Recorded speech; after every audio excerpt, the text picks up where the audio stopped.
Hai semuanya, di video ini aku akan memberi kalian informasi mengenai Korea Selatan. Kita mulai keberangkatan kita dari Indonesia menuju Korea Selatan. Perjalanan ini akan menempuh jarak sekitar 4.324 km dan menghabiskan waktu kurang lebih 5 hingga 9 jam hingga kita akhirnya tiba di Korea Selatan. Untuk letak Korea Selatan, di sebelah utara Korea Selatan berbatasan langsung dengan Korea Utara, di mana keduanya bersatu sebagai sebuah negara hingga pada akhirnya wilayah Korea terpecah menjadi dua bagian di tahun 1948. Kemudian di sebelah barat Korea berbatasan dengan Laut Kuning dan di sebelah selatan berbatasan dengan Laut Cina Timur. Di bagian timur berbatasan dengan Laut Jepang atau disebut juga dengan Laut Timur. Luas Korea Selatan adalah 100.339 km persegi, lebih kecil dibandingkan Korea Utara. Untuk keadaan topografinya, Korea Selatan memiliki beberapa pegunungan, sungai, pantai, dan juga teluk. Korea Selatan memiliki sekitar 3.000 pulau. Sebagian besar adalah pulau kecil dan tidak berpenghuni. Nah, itu tadi adalah kondisi geografis Korea Selatan. Sekarang, mari aku beritahu lebih dalam mengenai Korea Selatan. Korea Selatan merupakan negara republik dengan ibu kotanya adalah kota Seoul. Seperti pada negara demokrasi lainnya, Korea Selatan membagi pemerintahannya dalam 3 bagian. Yang pertama adalah eksekutif, legislatif, dan yang terakhir yudikatif. Pemerintahan Korea Selatan dipimpin oleh seorang presiden yaitu Moon Jae-in dengan masa jabatan selama 5 tahun dan dibantu oleh para perdana menterinya. Kemudian untuk bahasa, Korea Selatan menggunakan bahasa Korea dengan penulisan yang umum digunakan yaitu menggunakan huruf Hangul. Huruf Hangul itu bagaimana sih? Tenang saja, aku akan memberitahumu seperti apa huruf Hangul itu. Dimulai dari huruf A, B, C, D, E, G, H, I.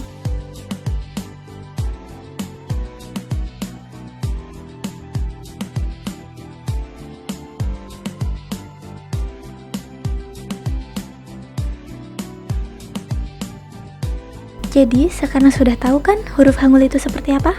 Sekarang kita lanjut ke pembahasan berikutnya.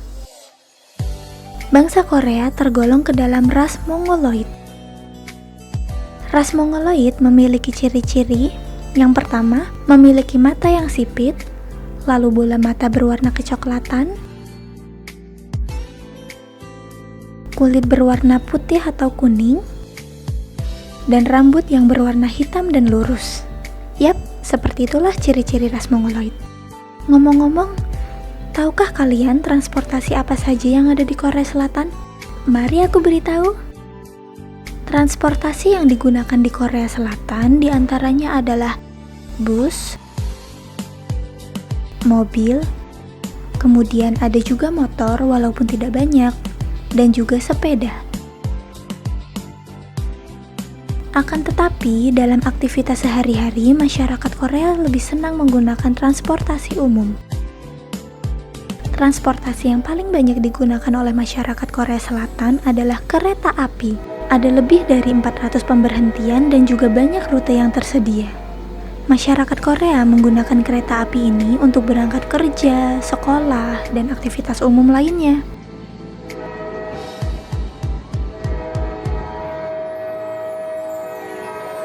Di samping itu, Korea Selatan juga memiliki transportasi atau penerbangan udara.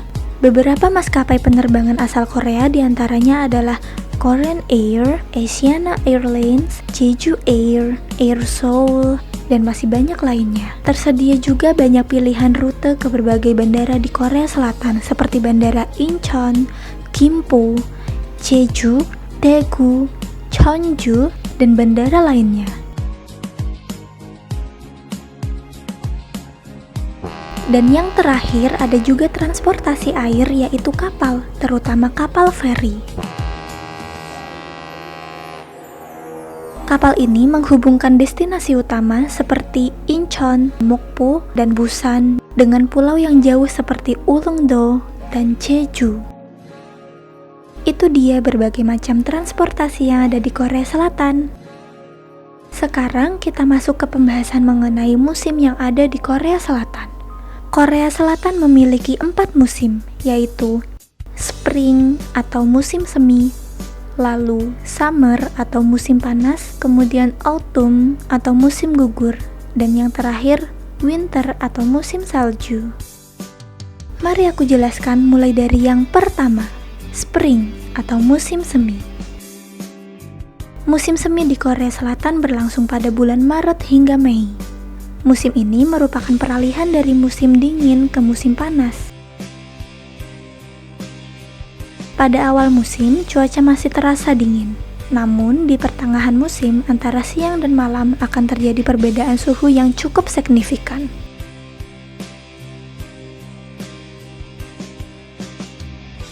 Selama periode musim semi ini, tipe pakaian favorit yang dikenakan di Korea Selatan diantaranya seperti sweater, hoodie, jaket, coat, dan celana panjang.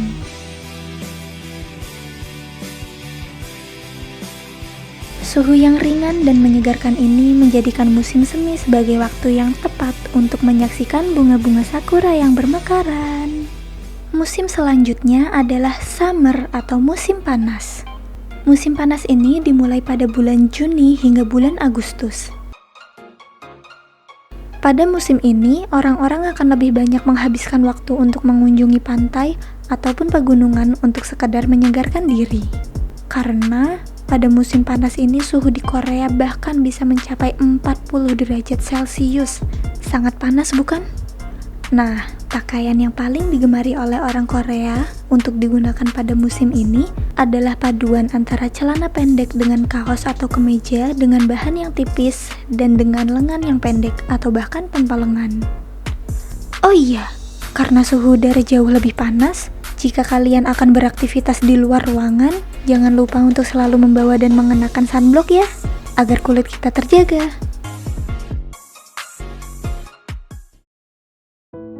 Selanjutnya adalah autumn atau musim gugur. Musim gugur di Korea Selatan dimulai pada bulan September hingga bulan November. Selama kurun waktu musim gugur, iklim di Korea Selatan mulai sedikit mendingin, namun cuacanya sangat cerah. Dengan dedaunan yang menguning, sangat menakjubkan dan menarik. Pada periode musim gugur ini, tipe pakaian favorit yang dikenakan di Korea Selatan diantaranya seperti kombinasi antara kaos, kardigan, sweater, dan coat. Musim gugur ini juga cocok sekali untuk kita berjalan-jalan di taman untuk sekedar bersantai dan menghirup udara yang sejuk sembari menikmati dedaunan yang berjatuhan. Dan yang terakhir adalah winter atau musim dingin. Musim dingin ini dimulai pada bulan Desember hingga bulan Februari. Dengan suhu terdingin di Korea Selatan bisa mencapai suhu minus 3 derajat Celcius. Sangat dingin sekali. Pada musim dingin seperti ini, pastinya orang-orang akan mengenakan pakaian yang tebal bahkan berlapis-lapis, seperti mantel, coat, sweater, ditambah dengan sarung tangan, shawl, topi kupluk, earworm, dan benda-benda lain untuk menghangatkan tubuhnya.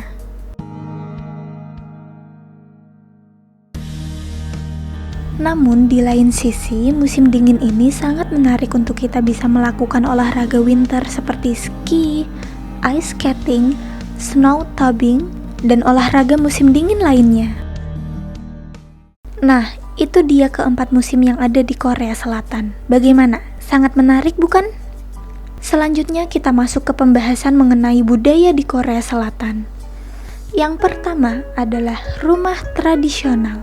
Rumah tradisional Korea Selatan disebut dengan rumah hanok.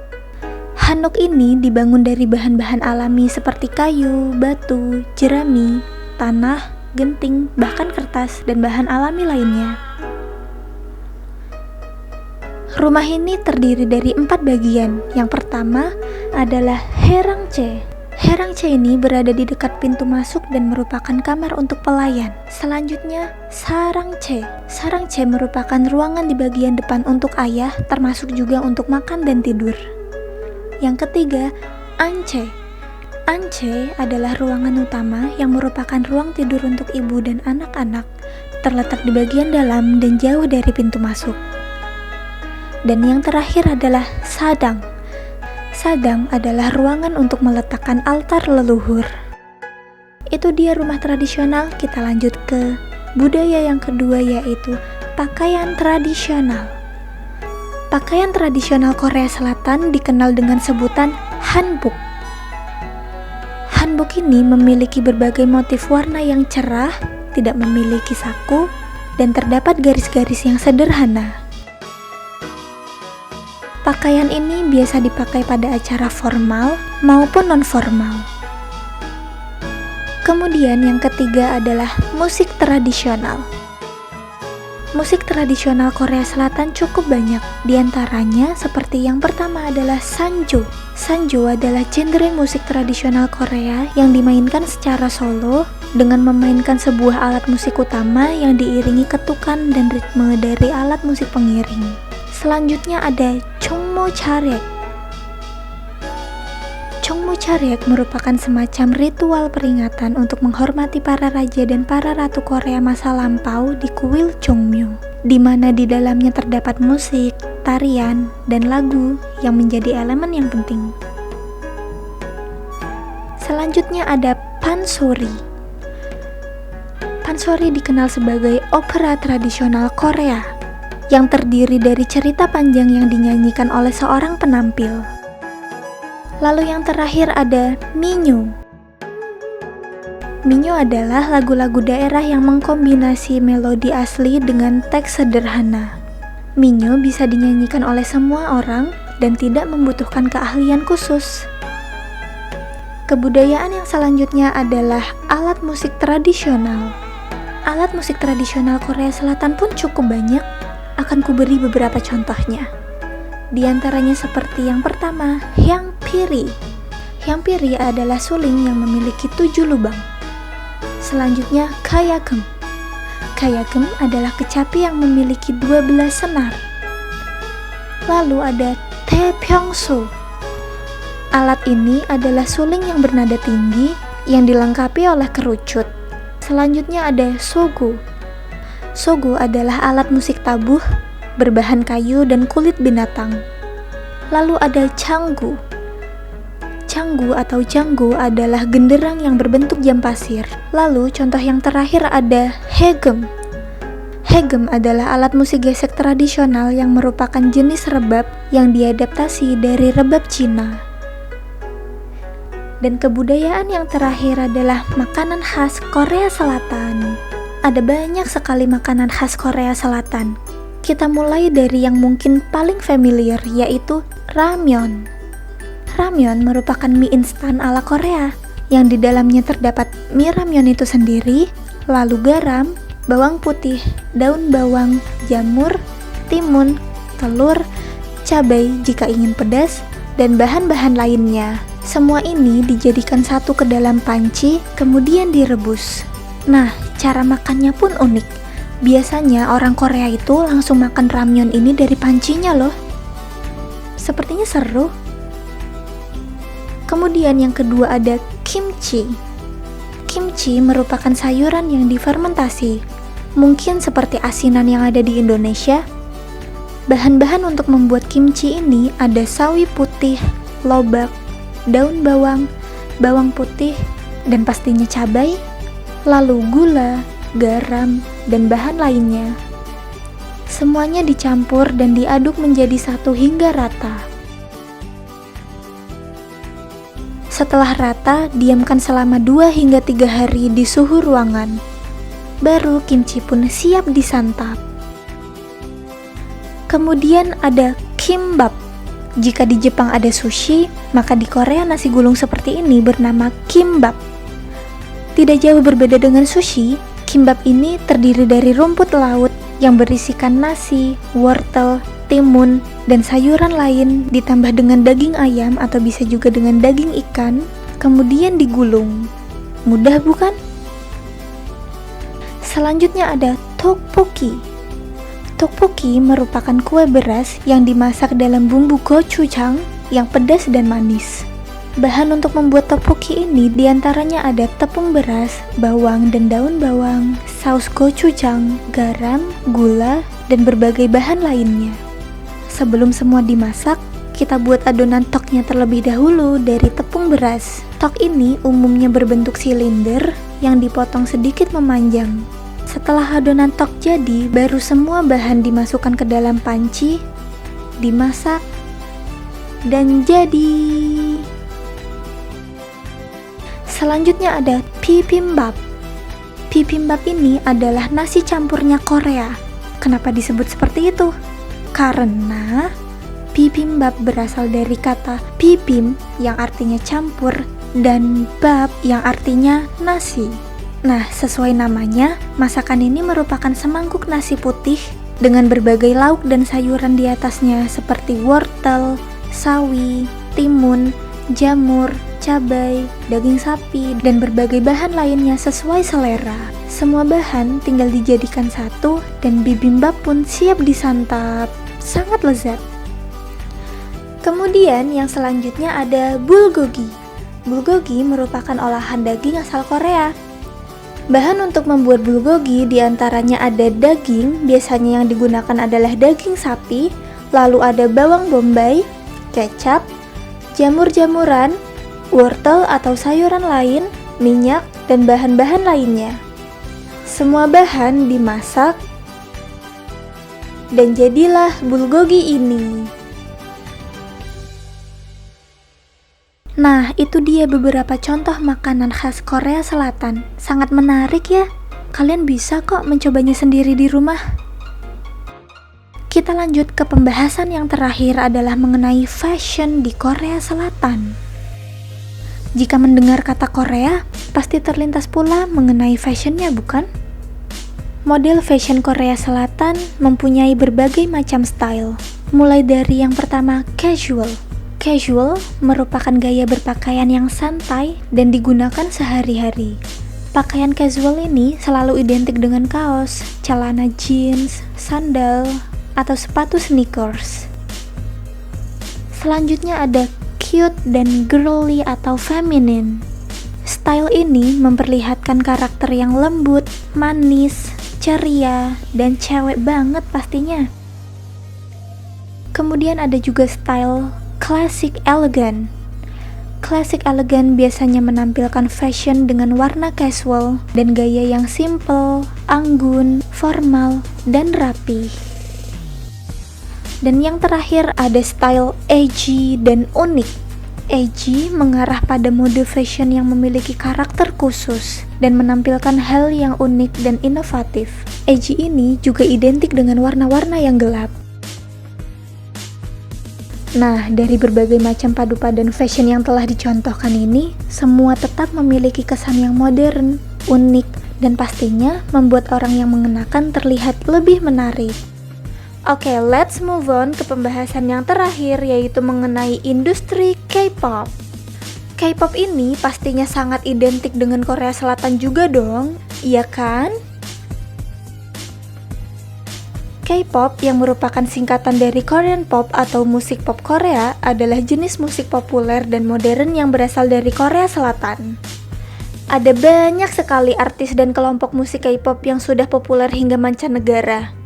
Beberapa di antaranya seperti Super Junior, SNSD, EXO, NCT, Day6, Stray Kids, BTS, Twice, Seventeen, dan masih banyak sekali yang lain.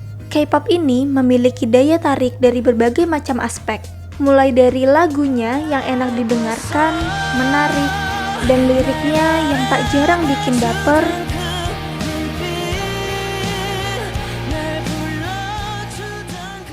lalu dance-nya yang gerakannya menarik, energik, dan pastinya sulit.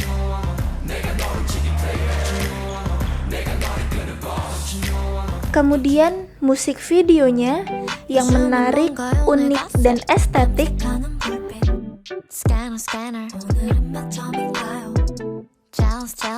Lalu pastinya visual para member grupnya yang tampan, cantik, imut, menarik, dan good looking, iya kan? Dan fashionnya yang stylish, modern, sangat menarik. Dan juga masih banyak lagi aspek-aspek yang lain. Itu dia teman-teman informasi dan pembahasan seputar Korea Selatan. Sangat menarik ya. Semoga kalian suka dan memberi informasi yang bermanfaat untuk kalian. Bye! Annyeonghaseyo!